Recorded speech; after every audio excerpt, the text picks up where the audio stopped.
चलो स्टार्ट करते हैं। किसी को पिछले, चलो ठीक है, केंद्रक से रिवीजन करते हैं। केंद्रक एक्चुअली होता क्या है, कहीं भी आप पढ़ेंगे ना, जब सेल होता है तो सेल के भीतर में एक गाढ़ा सा, बहुत गाढ़ा बोलो, और मतलब बहुत आपको दिखेगा पूरा डार्क जैसा, एकदम दूर से ही दिख जाएगा। यहाँ पे बनाए हैं इसका पिक्चर, थोड़ा सा बनाया दिखाते हैं आपको। तो ये जो है ना आपको पूरा दिख जाएगा, जैसे सेल के अंदर, जैसे यहाँ पे दिखना। ये मान लो कि ये पूरा सेल है, ये पूरा मान लो कि सेल है, और सेल के अंदर में ये जो गाढ़ा देख रहे हो ना, वो आपका क्या है, केंद्रक है, लिख दिया मैंने। और केंद्रक के बाहर में भी एक पतली सी झिल्ली होती है। केंद्रक के बाहर में भी ध्यान से सुनना, बाहर में एक पतली सी झिल्ली होती है, जो उसको एक तरीके से स्किन का काम करती है, लेयर देती है। जैसे ये पूरा केंद्रक है ना, तो इस केंद्रक के बाहर में भी एक पतली झिल्ली होती है, याद रखिएगा। तो ये जो ब्लू वाला देख रहे हो ना, वो झिल्ली है, वो मैंने ऐसे बना दिया है। बाकी जो बहुत ज्यादा आपको डार्क डार्क काला काला दिख रहा है, वो केंद्रक है। और इसमें ये जो लाल लाल केंद्रक के अंदर में दिख रहा है, वो आपको ऐसा क्रोमोजोम है, जो मतलब धागे जैसा आपको लगता है। ठीक है, तो ये बहुत गाढ़ा होता है, और इसी में बहुत सारा जो हम लोग का जो जेनेटिक मटेरियल है, केंद्रक में पाया जाता है। कभी भी क्वेश्चन पूछे कि हम लोग का जेनेटिक मटेरियल कहाँ रहता है, तो केंद्रक में रहता है। अब हम शुरू करेंगे। जैसे कि अभी तक हम लोगों ने बार बार स्लाइड देखा था, प्याज का स्लाइड देखा था। तो प्याज का जो हम लोग छिलके का स्लाइड बनाए थे, तो वहाँ पे क्या करना था कि उस स्लाइड पे हमने इस झिल्ली पर आयोडीन की कुछ बूंदें डाली थी, कुछ बूंदें जितनी ज़रूरत है।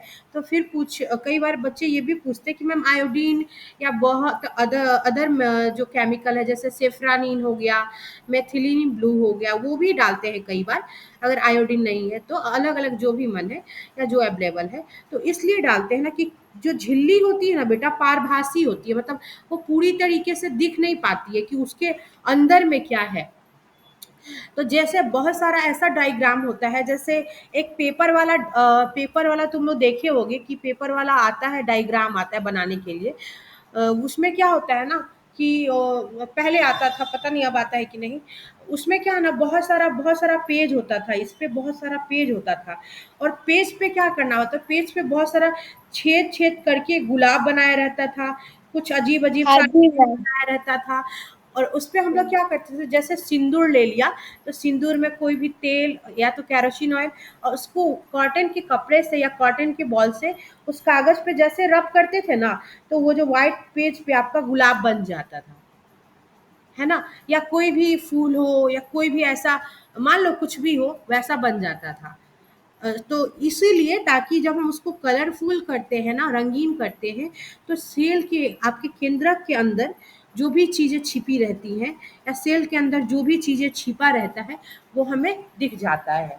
इसीलिए हम किसी भी झिल्ली को आयोडीन सॉल्यूशन या इस तरह की मेथिलीन ब्लू ऐड करते हैं। समझ में आया खुशबू गुड़िया? समझ में आया? Yes ma'am. और एक और यस आया मैम। है, दीपावली में आप लोग देखे होंगे, जब हम लोग बाहर में रंगोली बनाते हैं जनरली, तो एक गोल्ड कलर का आजकल आया है, मार्केट में बिकना शुरू हो जाता है दिवाली के टाइम पे।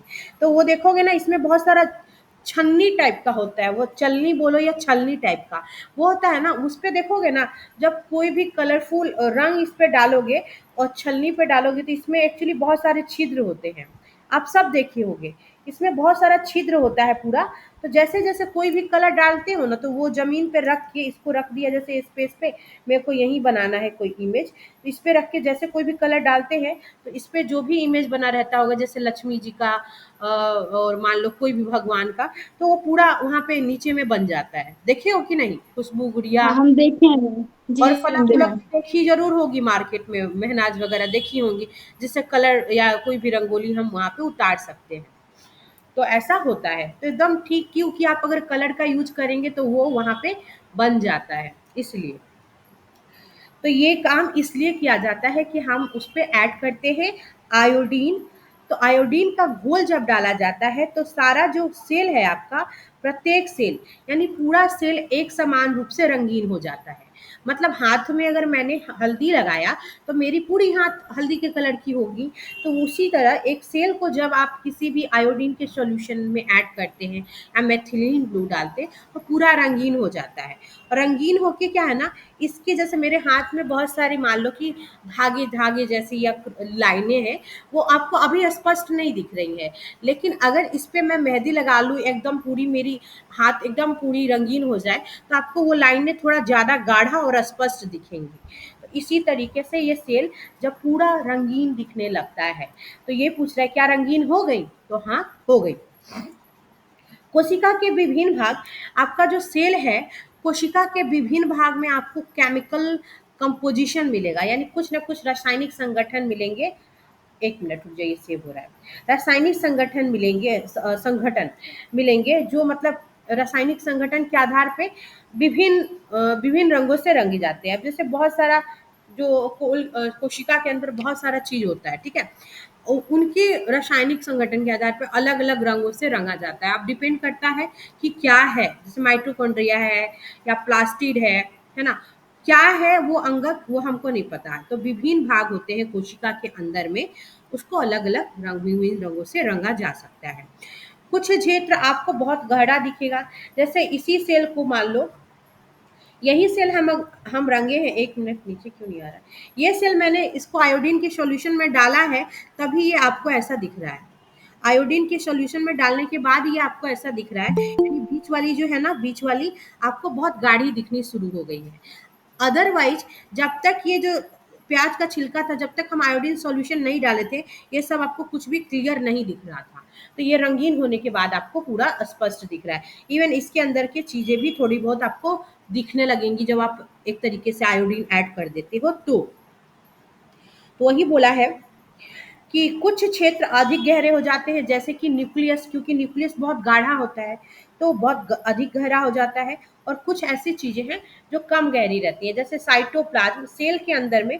अब बोलोगे मैम ये साइटोप्लाज्म क्या है? साइटोप्लाज्म को कोशिका द्रव्य बोलते हैं। इसी कोशिका में बहुत सारा लिक्विड पदार्थ होता है जो पानी के जैसा अर्ध तरल होता है। पानी के जैसा भी नहीं बोलेंगे, क्योंकि पानी तो बहने लगेगा। अर्ध तरल का मतलब एज लाइक सेमी चिपचिपा लिक्विड। थोड़ा गाढ़ा है ना मैम? हाँ हाँ हाँ, गाढ़ा, चिपचिपा गाढ़ा।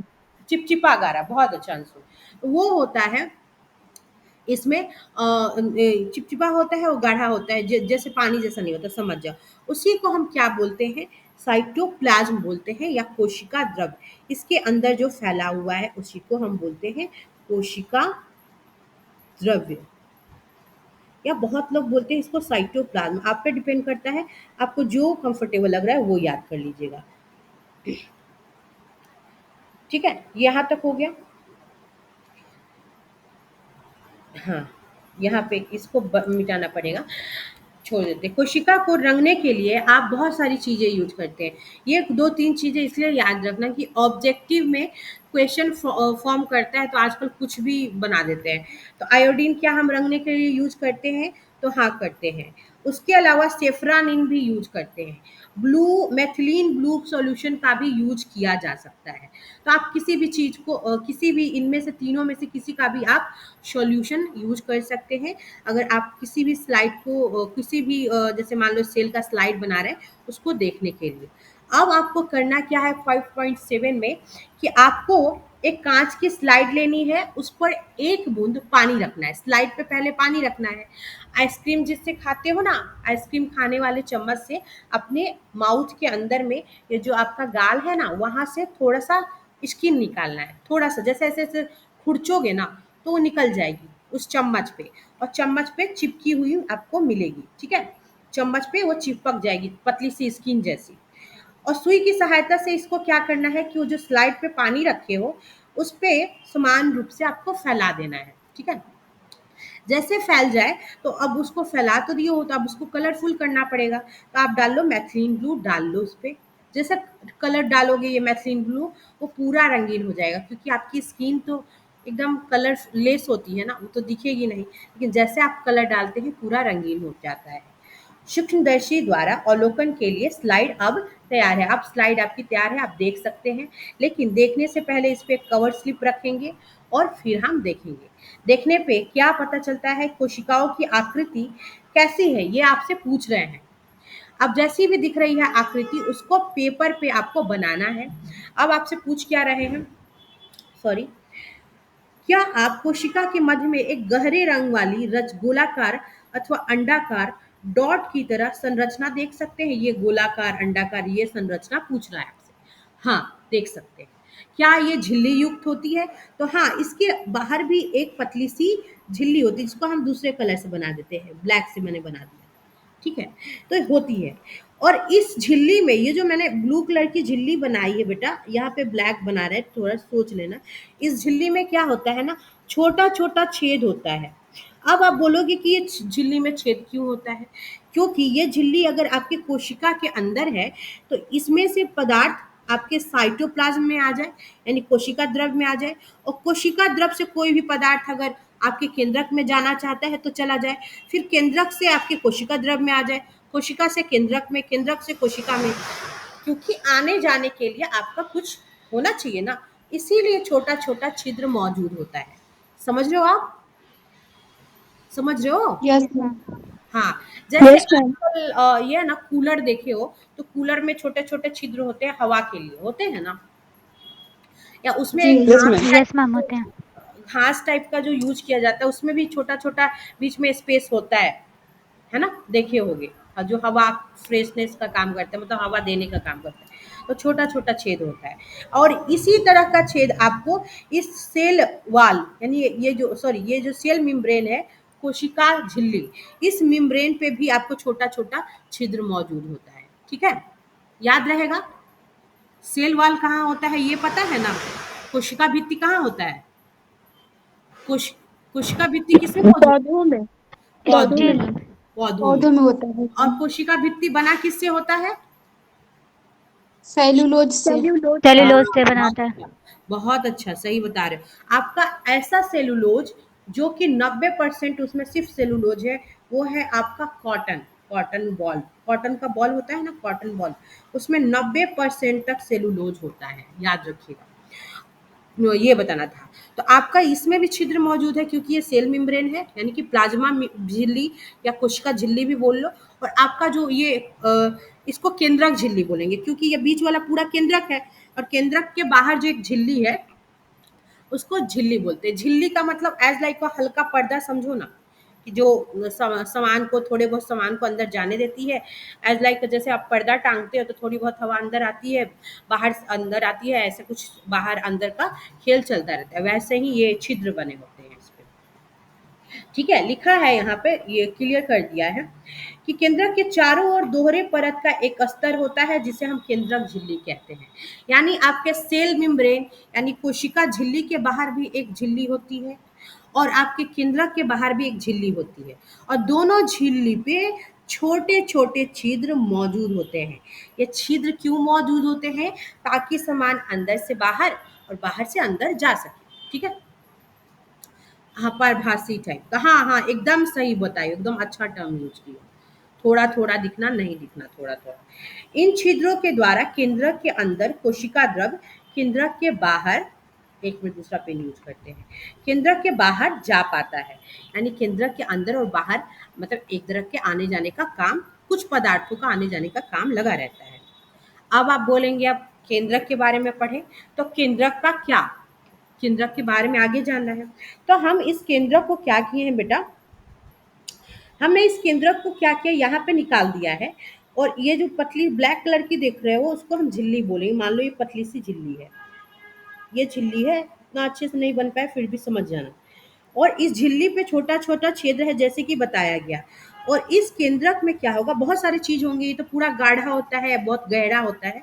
मैंने दिखाने के लिए बस इसको निकाल के यहाँ रखा है। तो इसमें क्रोमोजोम होते हैं। क्रोमोजोम एज लाइक का ऐसा ही स्ट्रक्चर दिखेगा, जो आपको यहाँ पे ब्लू ब्लू जैसा दिख रहा है, ऐसा ही स्ट्रक्चर रहेगा। और इस पे जो ब्लैक ब्लैक डॉट देख रहे हो, इसको हम जीन बोलते हैं, जीन। ठीक है, आगे पढ़िएगा, आ जाएगा। तो ये जो क्रोमोसोम है, क्रोमोसोम आपको हमेशा सेल डिवीजन के समय छड़ के जैसा छड़ के जैसा स्ट्रक्चर, छड़ के जैसा ऐसा दिखेगा। जब डिवीजन होगा तो सेल डिवीजन के समय ही ये मौजूद होगा।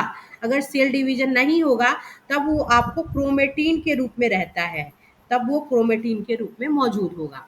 लेकिन चूंकि सेल डिवीजन होगा, जैसे जाइगोट बना, मदर और फादर से एग और स्पर्म मिले, जाइगोट बना, तो कुछ दिन के बाद, 2-3 दिन के बाद, इम्प्लांट होने के बाद धागे के रूप में, हाँ बहुत अच्छा फल, क्रोमेटिन एज लाइक का धागा जैसा हुआ, सही बता रहे हैं। तो कोशिका विभाजन होगा जाइगोट बनने के बाद में। तो जैसे विभाजन होगा उस समय छड़ के जैसी स्ट्रक्चर दिखेगी क्रोमोजोम की। तो क्रोमोजोम में क्या होता है? तो क्रोमोजोम अनुवांशिक गुणों के लिए सूचनाएं मौजूद होती हैं। अनुवांशिक गुणों का एक तरीके से मतलब जेनेटिक मटेरियल को या जेनेटिक कैरेक्टर्स को माँ और पिता से बच्चों में ले जाता है जीन। हाँ, जीन मौजूद होता है उसमें।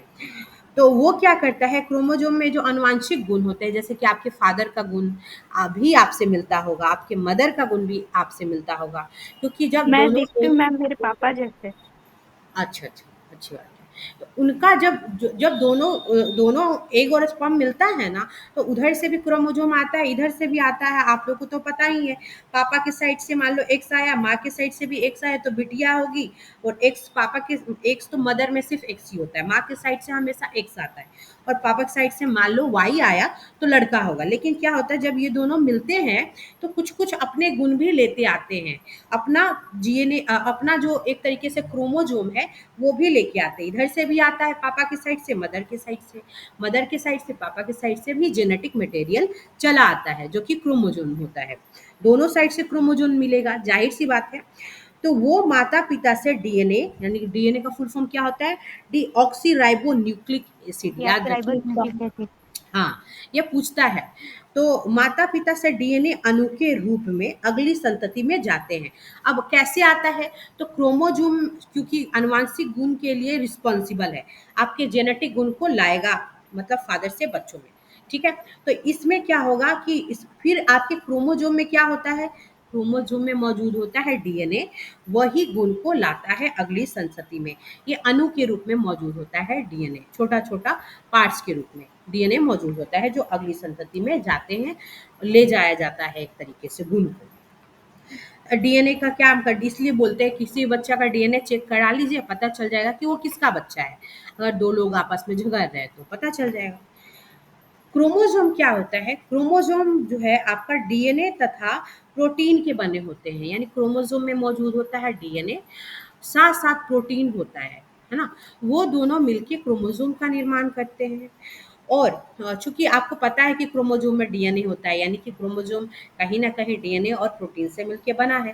प्रोटीन के बारे में नहीं बताया गया था, यहाँ बता दिया गया है। डीएनए अणु में कोशिका के निर्माण और संगठन की सभी आवश्यक सूचनाएं होती हैं।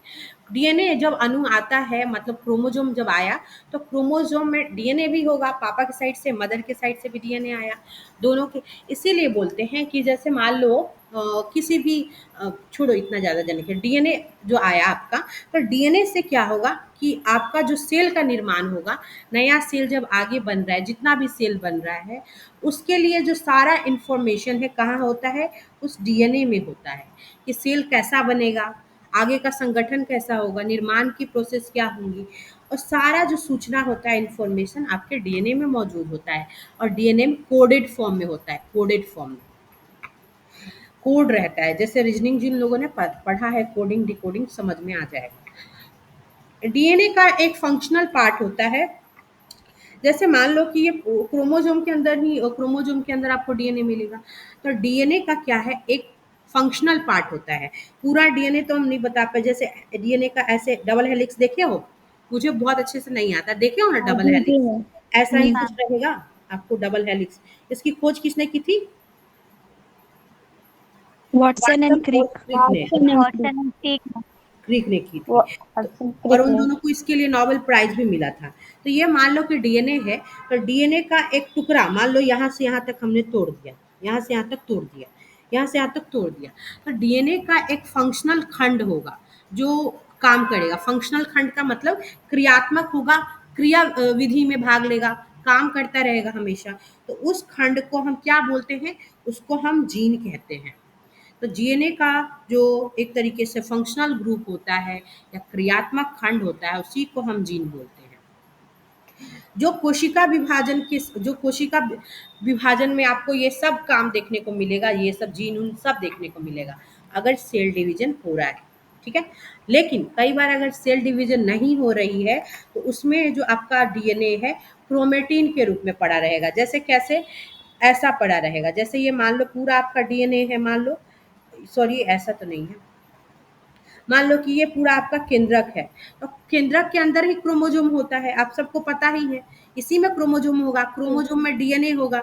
तो मान लो कि ये हाँ। पूरा हम अंदर तो दिखा नहीं पा रहे हैं, बस आपको ये बता रहे हैं कि डीएनए होगा, डीएनए डीएनए और प्रोटीन से आपका क्रोमोसोम बना है। तो इसमें जो डीएनए हो आपका, जैसे यहाँ पे लिखा था ना डीएनए के क्रियात्मक खंड, तो लेकिन क्या है ना, इसमें ऐसे धागे जैसी पतली पतली रचना होगी, वह आपको समझ में ही नहीं आएगा, एकदम उलझा हुआ पड़ा रहेगा, एकदम ऐसे पड़ा रहेगा, धागा जैसा पूरा। वो आपको पूरा डीएनए के रूप में दिखेगा ही नहीं, क्योंकि तब दिखेगा ना जब आपका सेल डिवीजन स्टार्ट होगा। तो यह डीएनए जो है किसके रूप में रहता है? क्रोमेटिन पदार्थ के रूप में रहता है, जो धागे जैसा रहता है, मतलब पूरा जाल जैसा। आपको ऐसे ऐसे कर दोगे ना, जाल जैसा पूरा दिखेगा, जैसे धागा उलझ गया है। तो ये कब दिखेगा आपको? जहाँ पे सेल डिवीजन नहीं होता है वहीं आपको दिखेगा। उसमें डीएनए कैसा होता है? तो डीएनए क्रोमेटिन पदार्थ के रूप में अवेलेबल होता है। डीएनए मैम, ये क्रोमेटिन पदार्थ क्या है? अभी बताया ना, क्रोमेटिन यहाँ लिख दी हूँ, क्रोमेटिन ही देखो ना धागा है। क्रोमेटिन, तुम्हारे लिए लिख दी हूँ। क्रोमेटिन क्या होता है? धागे जैसा संरचना होता है, मतलब वो डीएनए ही है। मैंने बताया, शायद आप समझे नहीं, एक मिनट फिर से सुन लो, है ना। आगे एम्ब्रॉयो बनना है, उसको बेबी बनना है, तो सेल डिवीजन स्टार्ट होगा। इसलिए जल्दी से ये लोग बोलते हैं ना, ओ ओ रेडी हो जाओ, तैयार हो जाओ, अब आपको फंक्शन के लिए तैयार होना है, काम के लिए। तो ये जल्दी जल्दी जल्दी जल्दी जल्दी जल्दी इस तरीके की रचना फिर करते करते इस तरीके की रचना बनाना शुरू करते हैं। समझ गए? तब तक पड़े रहते हैं आराम से। समझ रहे हो आप सपना आप? जी मैम, समझ गए। हाँ, तब जी। लिखा है कि तब यह क्रोमोसोम में संगठित होना, मतलब ऑर्गेनाइज होना। ऑर्गेनाइज का मतलब, जैसे मान लो कि आपका घर अस्त व्यस्त है और कोई आपके यहाँ से गेस्ट आने वाला है, तुरंत आप देखो, अगर सोए भी रहोगे तुरंत एक्टिव हो जाओगे, अपनी जगह पे सामान को रखना शुरू कर दोगे, क्योंकि पता है कि कोई आ रहा है। उसी तरीके से सेल में जैसे डिवीजन स्टार्ट होने वाला रहेगा, काम स्टार्ट होने वाला रहेगा, तो वो क्या करेगा? ऑर्गेनाइज हो जाएगा, अच्छे से अरेंज हो जाएगा, सब सामान अपनी जगह पे। समझ गए इस शब्द को? ठीक है। हाँ, आगे देखो, जैसे कि कुछ जीवों में क्या होता है, कुछ जीवों में कोशिकीय जनन होता है। कोशिकीय जनन में केंद्रक महत्वपूर्ण भूमिका निभाता है। आगे आगे सुनना क्यों ऐसा होता है। तब कुछ जीवों में, ये टर्म याद रखना, कि कुछ ऐसे एनिमल्स हैं या माइक्रो ऑर्गेनिज्म है या ऑर्गेनिज्म है, जिनमें कोशिकीय जनन में जब सेल डिवीजन, एक तरीके से सेल बनने लगता है या बढ़ने लगता है, उस समय महत्वपूर्ण भूमिका निभाता है केंद्रक, यानी कि न्यूक्लियस, नाभिक। वो महत्वपूर्ण भूमिका निभाता है। क्यों? इस प्रक्रिया में एक अकेली कोशिका विभाजित होकर दो नई कोशिकाएं भी बनाती है। जैसे कि अमीबा का ये सेल है, तो अमीबा में क्या होगा, इसी का केंद्रक बीच में मान लो ये बहुत गाढ़ा सा है, तो जब डिवीजन होगा बेटा, तो यही क्या होगा ना, इसमें आधा आधा न्यूक्लियस भी दोनों में टूट के चला जाएगा, दोनों में आधा आधा टूटेगा। तो ये बना एक सेल और ये बना आपका दूसरा सेल। एक मिनट, ये बना एक सेल, ये बना आपका दूसरा सेल, ऐसे ऐसे बन गया। और इसमें यही आपका न्यूक्लियस टूट के, और जितना भी चीज है इसमें मौजूद, वही टूट के इक्वल इक्वल इसमें बच जाएगा। इसको बोलेंगे पेरेंट सेल, अगर सेल की बात करो, पेरेंट सेल बोलेंगे, और इसको बोलेंगे डॉटर सेल। स्पेलिंग चेक कर लेना, समझ में आया? तो ऐसा ऐसा कुछ जीवों में होता है, ठीक है, कि उसमें बस उसका केंद्रक महत्वपूर्ण भूमिका निभाता है। अ, नई नई दो कोशिकाएं बनाती हैं, नई कोशिकाएं बना लेती हैं। यह कोशिका के विकास और परिपक्वन को निर्धारित करती है। ये जो कोशिका जो विकसित होगी, बड़ी होगी, मैच्योर होगी, उसको पूरा रेगुलेट करता है कौन? आपका यहाँ पे केंद्रक। ऐसे कुछ जीवों में, ठीक है, करता है, तथा साथ ही सजीव कोशिका की रासायनिक क्रियाओं को भी निर्देशित करता है। जैसे अमीबा क्या है, सजीव ही तो है ना, क्योंकि वो तो यूनिसेलुलर ऑर्गेनिज्म है लेकिन सजीव ही तो है। तो उसका सारा जो केमिकल एक्टिविटीज है बॉडी में, जितना भी एक्सक्रीशन हो रहा है, न्यूट्रिशन हो रहा है, रिप्रोडक्शन हो रहा है, अब बहुत ज़्यादा केमिकल से संबंधित कोई काम हो रहा है, तो उन सब कामों को भी ये डायरेक्ट करता है कौन? उसका केंद्रक। वहाँ पे महत्वपूर्ण भूमिका सिर्फ केंद्रक निभाता है। ठीक है, समझ में आया सबको? बैक्टीरिया बैक्टीरिया जैसे कुछ जीवों में, अब पहले तो इन्होंने बोले कि कुछ जीव, लेकिन अब आपको उन कुछ जीवों के नाम भी पता चलने लगेंगे जहाँ पे उनका जो केंद्रक है वो सारा काम परफॉर्म करता है। जैसे बैक्टीरिया जैसे कुछ जीवों में कोशिका का केंद्रीय क्षेत्र बहुत कम स्पष्ट होता है। वहाँ पे एक्चुअली में उसका जो केंद्रक है वो पूरा स्पष्ट होता ही नहीं है, यानी न्यूक्लियस एकदम पूरा क्लियर क्लियर दिखेगा ही नहीं, मतलब दिखेगा, अच्छे से नहीं दिखेगा, क्योंकि उसमें केंद्रक झिल्ली नहीं होती है। अभी तक जितना भी हम पढ़े हैं उसमें आपको हम इतना बताए हैं कि अगर आपका ये केंद्रक है, जो कि यहाँ पे समझाया है, देख लो यहाँ पे हमने समझाया है ऊपर में, यहाँ केंद्रक के बाहर में एक झिल्ली बताए थे जिसको केंद्रक झिल्ली बोलते हैं, बताए थे ना, याद है? जी मैम। Yes ma'am. हाँ, हाँ लेकिन मैम, क्या बताए थे। होगा बैक्टीरिया में, क्या होगा सपना, कि ये बैक्टीरिया में ये केंद्रक के बाहर में झिल्ली आपको नहीं स्पष्ट दिखेगी, क्योंकि ये होता ही नहीं, यहाँ पे लिखा है देखो, झिल्ली नहीं होती है। ठीक है, बैक्टीरिया में नहीं होता है। उसके साथ साथ और कुछ माइक्रो ऑर्गेनिज्म का नाम पता चलेगा। ऐसे अस्पष्ट केंद्रक क्षेत्र में केवल क्रोमेटिन पदार्थ रहता है। यहाँ क्या रहता है? जहाँ पे केंद्रक ही नहीं स्पष्ट है तो सेल डिवीजन का कितना चांस होगा, सोच लो। तो वहाँ पे जो आपको जो जो भी मतलब केंद्रक में पदार्थ होता है, वहाँ आपको क्रोमे जो भी आनुवांशिक पदार्थ है वो आपका डीएनए किस रूप में मौजूद है? क्रोमेटिन के रूप में मौजूद रहेगा। पहला तो केंद्रक स्पष्ट नहीं है, न्यूक्लियस ही साफ साफ नहीं मौजूद है, और ना उसके बाहर में झिल्ली है। तीसरी, डीएनए मौजूद है तो क्रोमेटिन पदार्थ यानी धागे जैसी संरचना के रूप में मौजूद है। ऐसे क्षेत्र को, ऐसा पूरा एरिया केंद्रकाय कहलाता है। ठीक है, ऐसे पूरे पदार्थ को क्या बोलते हैं? केंद्रकाय कहते हैं।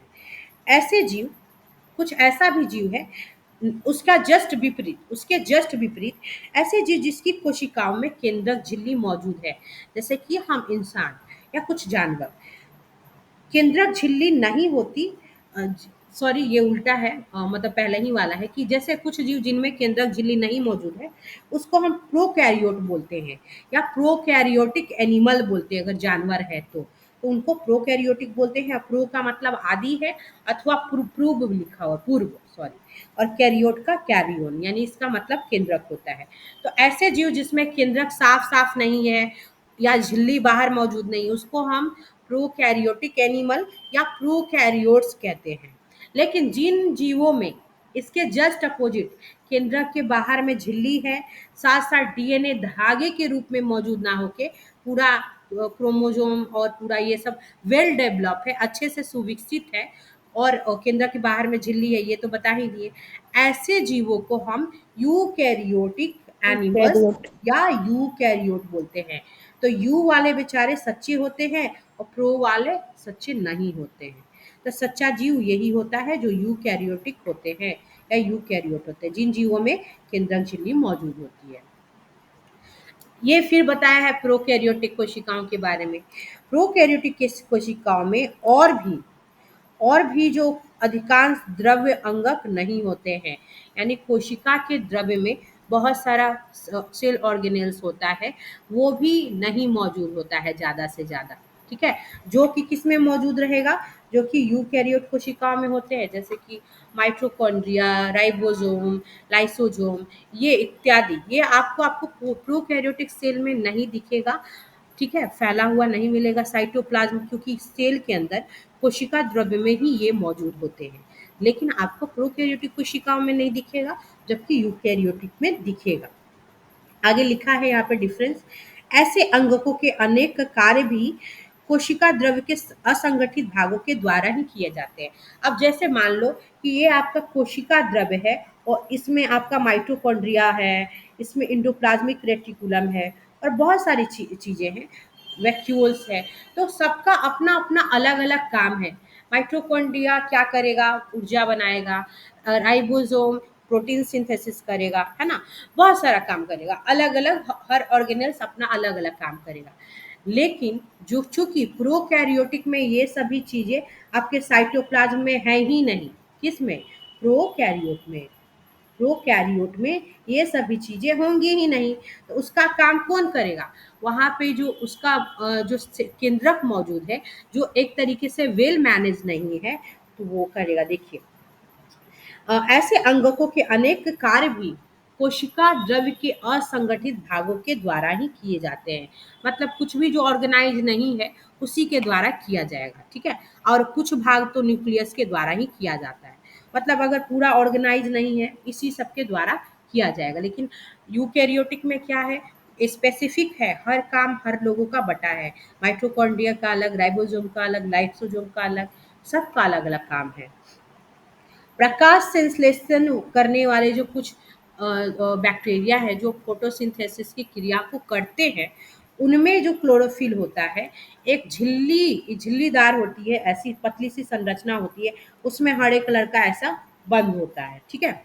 तो जो प्रकाश संश्लेषण करने में जो बैक्टीरिया सक्सेसफुल होते हैं या हेल्प करते हैं, उनमें क्लोरोफिल जो होता है, एक पतली सी झिल्ली होती है जो हल्की होती है, उसमें पुटिका के रूप में, मतलब छोटे छोटे दाने के रूप में, थैले की तरह की संरचना के रूप में पाया जाता है, ठीक है। जबकि यूकैरियोटिक में कैसा होगा, प्लास्टिड के अंदर क्लोरोफिल आपका मौजूद होगा।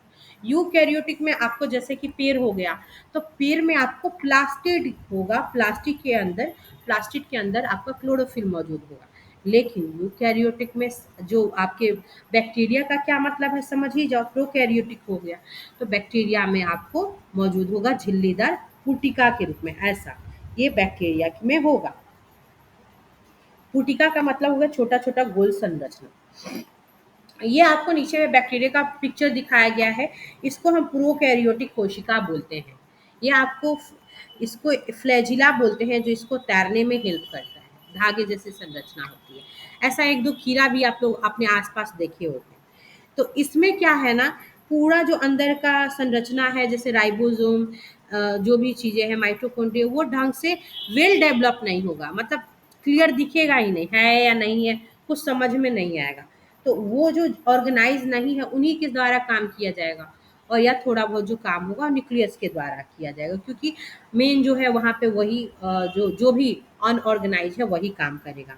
और ये अंदर का उसके बाद में प्लाज्मा झिल्ली होगा और कोशिका भित्ति होगी।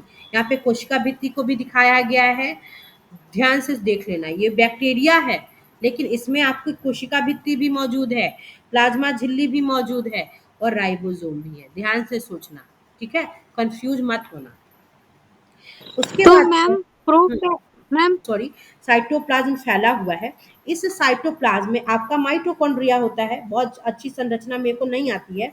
उसके अलावा यहाँ पे देखो इंडोप्लाज्मिक रेटिकुलम होगा ऐसे करके, जो यहाँ यहाँ बना होगा। बहुत सारे राइबोसोम वगैरह भी फैले होंगे जो अलग अलग काम को करते हैं। लेकिन इसमें अगर ऐसा बना भी है तो यहाँ पे कुछ समझ में ही नहीं आएगा। मतलब कुछ बना है, वो आपको ढंग से प्रतीत ही नहीं होगा कि बना है या नहीं बना है। वो आपको लगेगा कि बना है, लेकिन एकदम स्पष्ट नहीं होता है। लेकिन फिर भी ये काम इन्हीं के द्वारा किया जाता है। तो इसमें यही डिफरेंस है कि पूरे तरीके से ऑर्गेनाइज होके स्पष्ट नहीं है। स्पष्ट मतलब समझते हो, होता है कि क्लियर नहीं है पूरा, समझ जाओ। तो ये हो गया प्रोकैरियोटिक सेल, ठीक है। प्रोकैरियोटिक कोशिका, चूंकि ये बैक्टीरिया के बारे में हम पढ़ रहे हैं, क्योंकि ये फोटोसिंथेसिस करने वाला बैक्टीरिया है। इसके ठीक बाहर में समझ हमने गए। बताया कि सेल वाल भी है, आपका सेल मेम्ब्रेन भी है।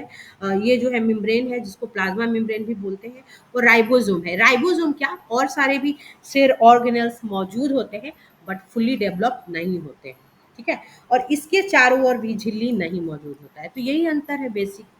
और एक तरीके से ये फॉल्स बोलते हैं, इसलिए एक शब्द में अपर क्लास में जाओगे तो फॉल्स न्यूक्लियस बोला जाता है। इसमें बोला जाता है कि यहाँ पे फॉल्स न्यूक्लियस होता है, मतलब केंद्रक जो होता है झूठा होता है, जबकि यहाँ केंद्रक ट्रू होता है, ऐसा बोलते हैं, ठीक है। अब आपको पढ़ना क्या है, यहाँ पे कोशिका द्रव्य के बारे में पढ़ना है। एक दो चीजें कई बार आपको याद रखनी पड़ेंगी। ठीक है। कोशिका द्रव्य के बारे में, कोशिका द्रव्य जो है कोशिका के अंदर फैला हुआ एक एक लिक्विड टाइप का, जैसे सेमी लिक्विड सब्सटेंस होता है। जैसे यहाँ पे जो बताया है वही बताते हैं। जब हमने प्याज की झिल्ली का वो जो स्लाइड बनाया, या मनुष्य के गाल से जो निकाल के कोशिका का एक स्लाइड देखा था, तब हमें प्रत्येक प्रत्येक कोशिका में एक बड़ा सा क्षेत्र दिखा था। जैसे आप सेल देखते हो, उसमें बड़ा सा एक क्षेत्र ऐसा दिखता है, ठीक है। तो वो गाढ़ा वाला जो दिखेगा उसको तो न्यूक्लियस बोलते हैं।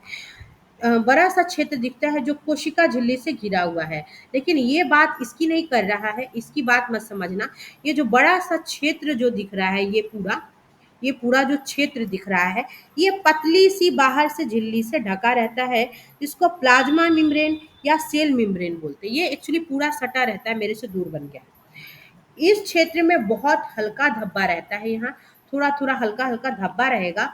और चूंकि ये धब्बा क्यों नजर आता है, ये धब्बा इसलिए नजर आया क्योंकि आपने स्लाइड पे देखा, तो ये आपको धब्बा धब्बा जैसा दिखेगा। ये धब्बा जस्ट बिकॉज ऑफ इसमें कोशिका द्रव्य मौजूद है, कोशिका द्रव्य फैला हुआ है, इसलिए ये धब्बा धब्बा जैसा आपका सेल में दिखा, जब सेल का स्लाइड देखे तो। लेकिन एक्चुअली में ये लिक्विड जैसा सब्सटेंस होता है, हल्का सेमी लिक्विड जैसा अर्ध तरल। और इसमें बहुत सारे जो सेल के अंग होते हैं, सेल के अंग, जैसे राइबोसोम, लाइसोसोम सॉरी, माइटोकॉन्ड्रिया, ब्लास्टिड, ये जो भी है, वैक्यूल्स, ये सभी इसमें तैरता रहता है, इसमें मौजूद होता है, लिक्विड में ही मौजूद होता है।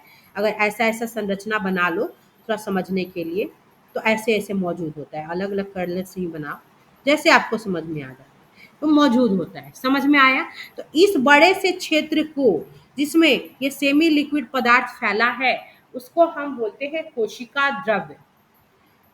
ठीक है, इसको साइटोप्लाज्म भी बोलते हैं, इंग्लिश में बोलते हैं साइटोप्लाज्म। सेल के अंदर जो प्लाज्मा है उसको साइटोप्लाज्म बोलते हैं।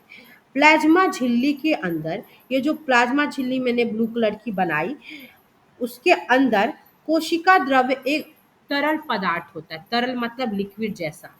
इसमें बहुत सारे विशिष्ट कोशिका के घटक होते हैं जो हम अभी बता चुके हैं, और इसी घटक को हम कोशिकीय अंगक या कोशिका का अंग बोलते हैं। इन अंगकों का नाम, एक दो का नाम तो आपको याद ही रखना है, माइटोकॉन्ड्रिया, लाइसोसोम, राइबोसोम, जो भी है। प्रत्येक अंगक जो है अलग अलग काम करने के लिए रिस्पॉन्सिबल होता है। इससे पहले भी बताया है कि हर एक अंग जो है सेल के लिए विशिष्ट काम करता है, इम्पॉर्टेंट काम करता है। जैसे माइटोकॉन्ड्रिया को power house of the cell बोलते हैं, क्योंकि ऊर्जा को बहुत ज़्यादा बनाता है।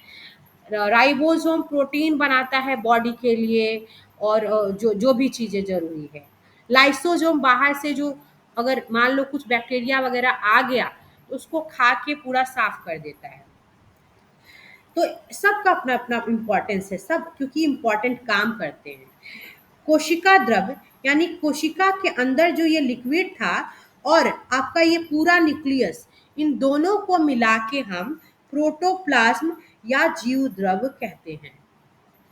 फिर से सुन लो, सेल के अंदर जो ये द्रव्य है जिसको साइटोप्लाज्म बोल रहे हैं या कोशिका द्रव्य बोल रहे हैं, इसी कोशिका द्रव्य में जब आपका केंद्रक जुड़ जाएगा, तो केंद्रक को जोड़ने के बाद क्या बनेगा? आपका बन जाएगा जीव द्रव्य। क्या बनेगा? इसको बोलेंगे जीव द्रव्य, याद रहेगा, जिसको प्रोटोप्लाज्म बोलते हैं। साइटोप्लाज्म प्लस केंद्रक, उस दोनों को मिला के हम बोलते हैं कोशिका द्रव्य प्लस केंद्रक, दोनों को मिला के जीव द्रव्य का निर्माण होता है। ठीक है, याद रहेगा सपना, या कंफ्यूज हो रही हो? नहीं मैम, थोड़ा, थोड़ा तबीयत ठीक नहीं है इसलिए नहीं बोल अच्छा रही। अच्छा, कोई बात नहीं। और अगर फिर भी कोई कंफ्यूजन, क्लियर हो जाएगा। आगे देखिए, मैम ये लाइन स्पीड कर दीजिए, नोट कर लेती हूँ। कौन सा पार्ट बोलो? जीव द्रव्य वाला। कोविड का अभी वायरस आया था। कोविड वायरस में क्या था कि वो जो वायरस है, जब तक इन्वायरमेंट में घूम रहा है, तब तक वो कोई रिस्पॉन्स नहीं करता, मतलब पता ही नहीं चलता है कि जीवित है।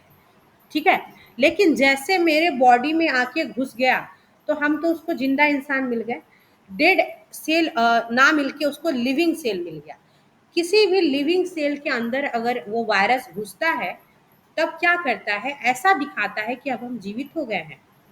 कितना चालाक डेली वायरस है। करने लगता है मैं। हाँ, ब्रीडिंग करने डेली लगेगा, करता है डिवीजन जाके। करने, सेल डिवीजन करने लगेगा, और इतना तेजी से फैलेगा कि जिसका कोई तोड़ नहीं हो। तो कोविड वायरस से ही आप समझ चुके हो आप लोग, कितना तेजी से फैल रहा था।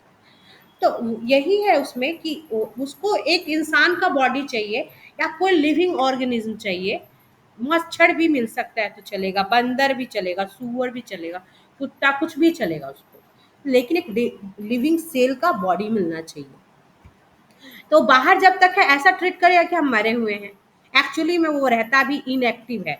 बाहर जब तक है तब तक रहेगा बेकार, फालतू आदमी की तरह इनएक्टिव रहेगा, थोड़ा भी काम नहीं करता है। लेकिन जैसे अंदर गया एक्टिव हो जाता है। तो वही इसी से समझ जाइए कि झिल्ली की स्पष्टता, झिल्ली की जो सार्थकता है, वायरस के उदाहरण से स्पष्ट कर सकते हैं। वायरस में किसी भी प्रकार की झिल्ली नहीं होती है और इसलिए इसमें जीवन के गुण तब तक आपको नहीं दिखेंगे क्योंकि झिल्ली ही नहीं है। तो झिल्ली नहीं दिखा है, कहीं कहीं ना कहीं ये एक तरीके का यूजलेस चीज ही है, क्योंकि हर एक यूजफुल चीज, जो भी सेल अंग कभी आप पढ़े हो, सबके पास में झिल्ली होता है, अगर जो ट्रू है, सही है तो। लेकिन इसके पास झिल्ली नहीं है। लेकिन इसमें जीवन का गुण तब तुमको दिखने लगेगा जब एक इंसान का जब तक कि यह किसी सजीव के शरीर में घुस न जाए और घुस करके कोशिका की मशीनरी का उपयोग करके, हमारी पूरी सेल की मशीनरी का उपयोग करके बहुगुणन करने नहीं बहुगुणन करने लगता है, अपना बहुगुणन नहीं कर लेता। कहने का मतलब कि इतना तेजी से मल्टीपल डिवीजन करता है। मल्टीपल डिवीजन समझते हो सब कोई, एज लाइक मल्टीप्लाई करते हैं ना, दो दुनी चार दुनी आठ दुनी 16 16 32, ऐसा मल्टीप्लाई करता है। एक से अगर दो बना, दो से चार बनेगा, और चार से सोचो कितना मल्टीप्लाई करते हुए बढ़ता है। तो बहुगुणन करता है, यही कारण है कि इसकी संख्या बहुत तेजी से फैलती है। और साथ साथ क्योंकि ये आपको जब तक बाहर है तो जीवित नहीं है, दिखेगा ही नहीं कि जिंदा है हम, लेकिन शरीर मिल गया तो फिर आपको दिखाने लगेगा। डिफरेंस को यहाँ पे बताया गया है, थोड़ा सा देख लो, फिर हम आप लोग का बाइंड अप कर देंगे। प्रोकैरियोटिक कोशिका, चूंकि पढ़ाया है थोड़ा समझा देते हैं, समझ में आएगा। Prokaryotic, eukaryotic. The major difference is कि यूकैरियोटिक सच्चा होता है, यानी कि ट्रू होता है। बाकी हम नहीं लिखेंगे तो आप समझ जाना कि ये झूठा होता है।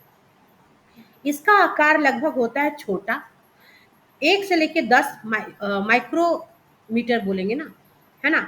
1 माइक्रोमीटर इक्वल टू 10⁻6 -6 मीटर। और इसका होता है 5 से लेके 100 माइक्रोमीटर। और ये आकार में बड़ा भी होता है, ये छोटा होता है, बैक्टीरिया हो गया और अदर फोटोसिंथेसिस करने वाले बैक्टीरिया हो गए। फिर दूसरा हो गया केंद्रकीय झिल्ली कैसी होती है, तो इसकी केंद्रकीय झिल्ली अस्पष्ट होती है, लिख लो यहाँ पे, अस्पष्ट होती है। थोड़ा बहुत हिंदी गलती हुआ तो देख लेना। यहाँ पे केंद्रकीय झिल्ली सुस्पष्ट होती है, यानी कि क्लियर होती है, पूरी तरीके से दिखती है, जो चारों ओर से केंद्रकीय झिल्ली से घिरा रहता है। ये क्या होता है, झिल्ली रहित होता है। इसका क्या न्यूक्लियस झिल्ली से ढका रहता है? नहीं, झिल्ली नहीं होती है। वो जो केंद्रक होता है उसके चारों ओर झिल्ली नहीं मौजूद होती है। ठीक है, और इसीलिए इसको क्या बोलते हैं, प्रोकैरियोट बोलते हैं, और उसे प्रोकैरियोट कहते हैं। यहाँ पे लिख लीजिएगा, प्रोकैरियोट, ऐसे करके। ये यूकैरियोट हो गया। क्रोमोसोम कितना होता है? एक। क्रोमोसोम यहाँ सही वाले में एक से अधिक होता है। यहाँ पे जितना भी साइटोप्लाज्म, जो सेल के अंदर जो साइटोप्लाज्म, जो लिक्विड जैसा पदार्थ है, उसमें जितना भी माइटोकॉन्ड्रिया लाइक स्ट्रक्चर मौजूद है, लाइसोजोम, राइबोसोम, प्लास्टिड, बार बार नाम रिपीट करना पड़ रहा मुझे, ये मत होना। तो उसके बाहर में झिल्ली यहाँ पे मौजूद नहीं होती है, लेकिन इसमें झिल्ली युक्त होता है कोशिका का अंगक। जितने भी कोशिका के अंगक हैं, ब्रैकेट में लिख देते हैं माइटोकॉन्ड्रिया, वो सभी झिल्ली युक्त होता है। ठीक है, यहाँ तक समझ में आया? कोई दिक्कत? नहीं मैम। ठीक नो है, मैम, समझ गए। एक बार और क्या करना, आप लोग इसको सुन लेना।